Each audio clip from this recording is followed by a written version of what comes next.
नमस्कार दोस्तों, स्वागत है आपका आज की फटाफट बड़ी खबरों में। एक बार फिर हम हाजिर हैं आज की सभी बड़ी खबरों को लेकर। इस वीडियो में हम आपको बताने वाले हैं आज की बेहद बड़ी खबरें, लिहाजा इस वीडियो को पूरा आखिर तक देखें। इसलिए दोस्तों इस वीडियो को लाइक और शेयर भी जरूर कर दें। आज की बड़ी खबरों में हम आपको बताएंगे, जी हाँ दोस्तों, इस बार बिना बोनस के रेल कर्मचारियों को मनाना पड़ेगी दीपावली। महंगाई भत्ते की तरह फ्रीज कर सकती है सरकार। जी हाँ, मंडल के 12,000 से ज़्यादा रेल कर्मचारियों को दीपावली का त्यौहार इस बार बिना बोनस के बनाना पड़ सकता है। मुख्य वजह बोनस में बंटने वाली बड़ी राशि है। पिछले साल रेलवे ने प्रत्येक कर्मचारी को 17,950 रुपये का बोनस दिया था। इसी हिसाब से देखें तो देश के 73 मंडलों के 12.27 लाख कर्मचारियों को बोनस बांटने के लिए रेलवे को 21 अरब से ज़्यादा रुपये चाहिए। कोविड-19 के मद्देनज़र 250 स्पेशल को छोड़कर तमाम नियमित यात्री ट्रेन 25 मार्च से ही बंद हैं। ऐसे में रेलवे सारी कमाई गुड्स ट्रेन से कर रहा है, जो खर्च के मुकाबले बहुत कम है। ऐसे में महंगाई भत्ते की तरह सरकार दीपावली के बोनस को भी फ्रीज करने की तैयारी कर रहा है। हर साल रेलवे श्राद्ध में घोषणा करके नवरात्र में बोनस बांट देती थी। इस बार अधिक मास होने से नवरात्र 17 अक्टूबर से प्रारंभ होंगे। ऐसे में फिलहाल रेलवे के पास लगभग 1 माह का समय है।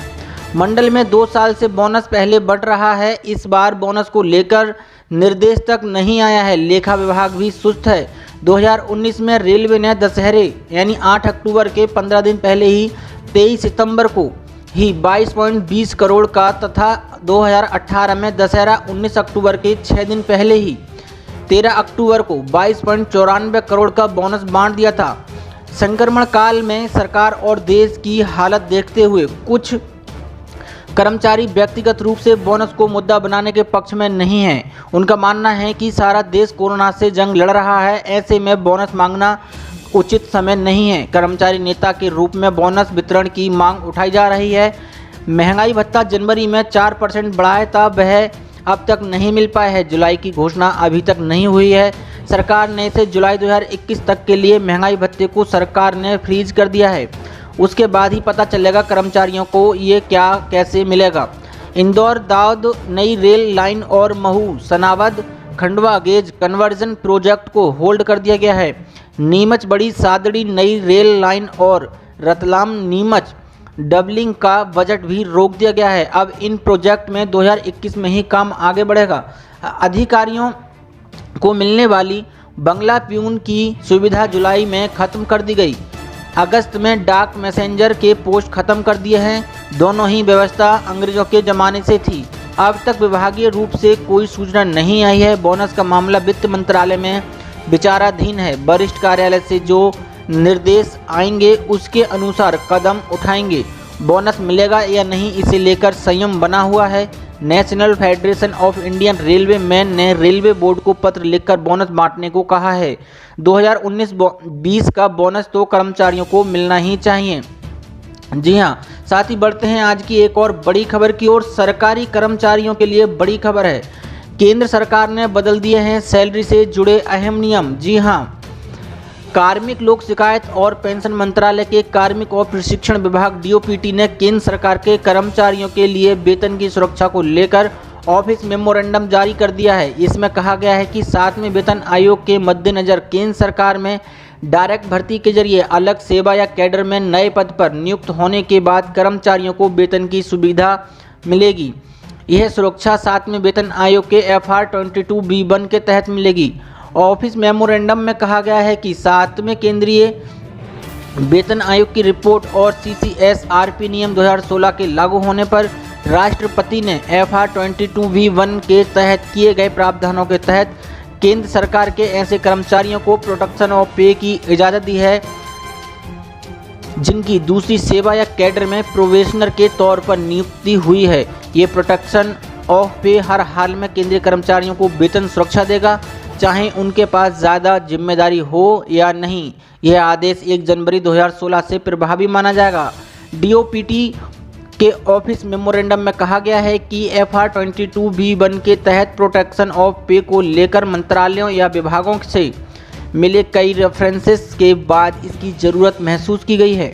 कि केंद्र सरकार के ऐसे कर्मचारी जो तकनीकी तौर पर इस्तीफा देने के बाद केंद्र सरकार की अलग सेवा या कैडर में नए पद पर भर्ती से नियुक्त होते हैं, उन्हें 7वें वेतन आयोग के तहत वेतन निर्धारित करने के लिए दिशा निर्देश जारी किए जाएं। FR 22B1 के प्रावधानों में कहा गया है कि ये नियम उसी सरकारी कर्मचारी के वेतन को लेकर हैं जो दूसरी सेवा या कैडर में प्रोबेशनर पर नियुक्त हुआ है और उसके बाद उस सेवा में स्थायी तौर पर नियुक्त किया गया है। प्रोबेशन की अवधि के दौरान वह न्यूनतम टाइम स्केल पर वेतन निकालेगा या सेवा या पद की प्रोबेशनरी स्टेज पर निकासी करेगा। प्रोबेशन की अवधि के खत्म होने के बाद सरकारी कर्मचारी का वेतन सेवा के टाइम स्केल में या पद में तय किया जाएगा। इसे नियम 22 या नियम 22C को देखते हुए किया जाएगा। साथ ही बढ़ते हैं आज की एक और बड़ी खबर की ओर। कोरोना वायरस पर लॉकडाउन के दौरान सरकार ने की किसानों की मदद।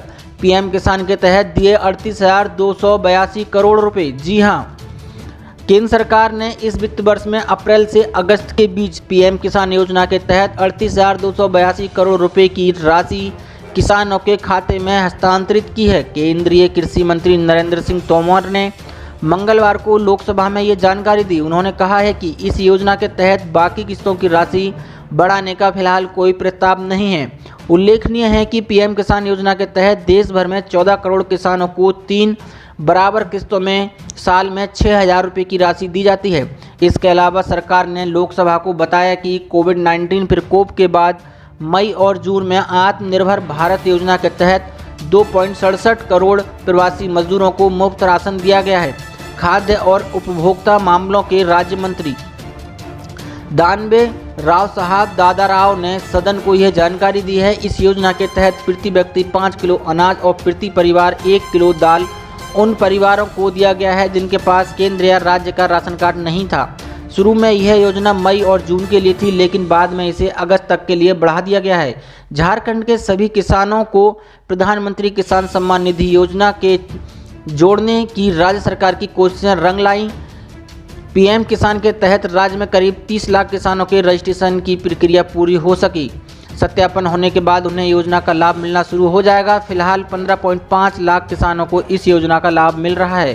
साथ ही बढ़ते हैं आज की एक और बड़ी खबर की ओर। LOC पर गरजे लड़ाकू विमान, फाइटर जेट ने किया गश्त, चीन की हालत हुई खराब। जी हां, जम्मू कश्मीर में LOC पर पिछले कई महीनों से चीन के साथ स्थिति तनावपूर्ण है। इसी तनातनी के बीच कल यानी मंगलवार को भारतीय वायुसेना के लड़ाकू विमान ने LAC से LOC तक गश्त लगाई। कल यानी मंगलवार दोपहर को जम्मू कश्मीर के पुंछ जिले में LOC से कुछ किलोमीटर की दूरी पर स्थित सूरनकोट और बफलिया क्षेत्र में भारतीय वायुसेना के लड़ाकू विमान आसमान में गश्त करते हुए नजर आए। इन फाइटर प्लेन को कैमरे में भी कैद किया गया। उक्त क्षेत्र में कुछ देर तक आसमान में गश्त लगाने के बाद ये लड़ाकू विमान पीर पंजाल के पहाड़ों के उस पार कश्मीर की ओर लौट गए। बताया जा रहा है कि चीन के साथ जारी तनातनी के बीच सतर्कता के लिए विमानों से गश्त किया जा रहा है। वहीं काफ़ी समय बाद आसमान में लड़ाकू विमान को देख लोगों में काफ़ी उत्सुकता का माहौल दिखाई दिया। गौरतलब है कि पिछले साल बालाकोट एयर स्ट्राइक के बाद पाकिस्तान के वायुसेना के लड़ाकू जेट ने भारतीय क्षेत्र में घुसपैठ करने की कोशिश की थी, तो कई दिन तक पुंछ जिले के आसमान में भारतीय वायुसेना के लड़ाकू विमान सुबह शाम गश्त लगाते थे और दुश्मन देश की चाल पर नज़र रखते थे। इसके बाद कल मंगलवार को एक बार फिर से जम्मू कश्मीर के पुंछ जिले के आसमान में लड़ाकू विमानों ने गश्त लगाई। LOC के पास लड़ाकू विमानों को गश्त लगाता देख लोगों में काफ़ी उत्सुकता नजर आई। वायुसेना ने LOC पर यह गश्त सतर्कता के लिए लगाई और साथ ही दुश्मन को यह संदेश भी देने की कोशिश की कि भारत की तरफ आंख उठाकर देखने की गलती ना करें। ऐसी बड़ी खबरों को देखने के लिए हमारे चैनल को सब्सक्राइब करें और इस वीडियो को लाइक शेयर जरूर करें। धन्यवाद।